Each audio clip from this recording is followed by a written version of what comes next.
આવો મોઢામાં મૂકતા ઢોકળી જાય એવો લાગે તો ખાધો છે. ચાલો આજે આપણે આની રીત જોઈશું. જય શ્રી કૃષ્ણ મિત્રો. ઘણા મિત્રો મને ડીએમ અને મેસેજ કરીને ચૂરમાના લાડુની ફૂલ રેસીપી પૂછે છે. તો આજે આપણે આવી તો છે 80 લોકોનો ચૂરમાના લાડુનો ઓર્ડર. તો આજે ફૂલ રેસીપી આપણે શેર કરશું.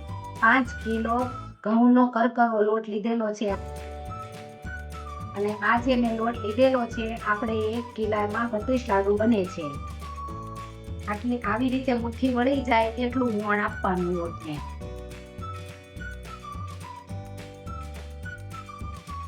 મેં રૂમ ટેમ્પરેચર ઉપર આ પાણી ગરમ કરી લીધું છે.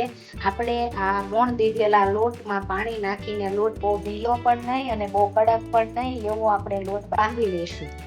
હવે આપણે આ લોટમાંથી આવી રીતે મુઠિયા વાળી લઈશું અને પછી એને આવી રીતે ચાર અંગળાથી દબાવી દઈશું અને પતલા કરશું જેથી તેલમાં તળવાથી તે કાચા ન રહે.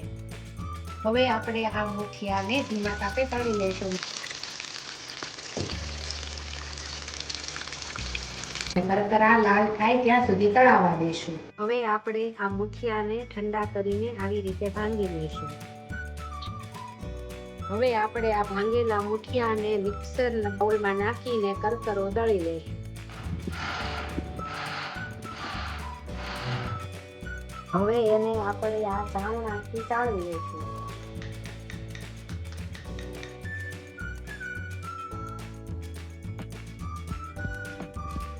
5 કિલો લોટની સામે આપણે 1.5 કિલો ગોળ અને 1.5 કિલો ઘી લીધેલું છે.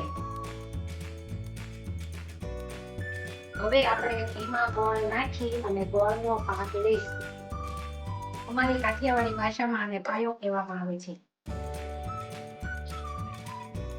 હવે આવી રીતે આપણે ધીમા તાપે ગોળ અને ઘીને હલાવતા રહીશું. આ ગોળના બબલ્સ થવા મળે અને ગીલો થઈને ઉપર આવી જાય ત્યાં સુધી એને હલાવતા રહેવાનું છે. હવે ગોળ આવી ગયો છે. આને અમારી દેશી કાઠિયાવાડી ભાષામાં પીગલો કહેવામાં આવે છે. હવે આવી ગયેલા ગોળને આપણે આ ચૂરમામાં નાખી દીધું છે અને હવે આપણે એને મિક્સ કરી દઈશું. આમાં તમે કાજુ બદામ પણ નાખી શકો પણ અમારે રિક્વાયરમેન્ટ નથી એટલે અમે નથી નાખતા. હવે ધીરે ધીરે આવી રીતે આપણે હલાવીને મિક્સ કરી દઈશું. જ્યાં સુધી ઘી ન ભળી જાય ત્યાં સુધી હલાવતા રહીશું. બધું મિશ્રણ હવે મિક્સ થઈ ગયું છે. હવે એને આપણા ચોઈસ પ્રમાણેના લાડવા વાળી દઈશું. હવે આપણે મનપસંદ સાઈઝના લાડુ વાળીને ખસખસ લગાવવાના છે.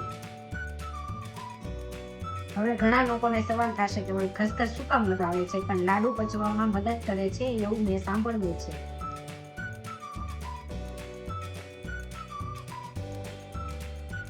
હવે આપણા લાડુ બનીને તૈયાર થઈ ગયા છે.